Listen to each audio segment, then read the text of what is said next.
Xuân về trên phố dài, mầm xanh lên giữa bàn tay, tiếng máy reo cùng trường mới, hòa nhịp tim người hôm nay từ miền núi đến biển xa, chung một niềm tin nở hoa. Mùa xuân gọi tên yêu thương đất nước lớn lên từng ngày, không phân biệt màu sắc, tiếng nói ai cũng được sống công bằng.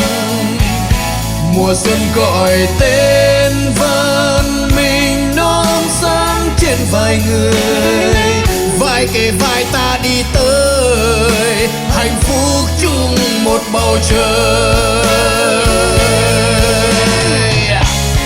Xuân còn xanh trên từng bước chân, đất nước mình mãi vươn lên.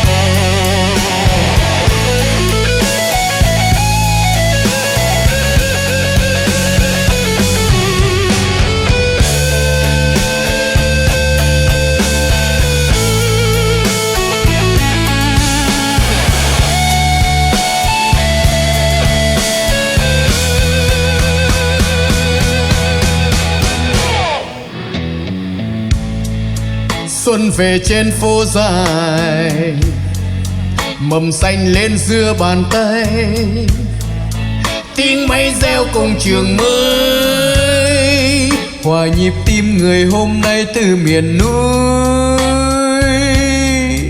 đến biển xa, chung một niềm tin nở hoa. Mùa xuân gọi tên yêu thương đất nước lớn lên từng ngày, không phân biệt màu sắc, tiếng nói ai cũng được sống công bằng. Mùa xuân gọi tên văn minh non sáng trên vai người, vai kề vai ta đi tới hạnh phúc chung một bầu trời. Xuân còn xanh trên từng bước chân, quê hương mình nở hoa. Mùa xuân gọi tên yêu thương đất nước lớn lên từng ngày, không phân biệt màu sắc, tiếng nói ai cũng được sống công bằng.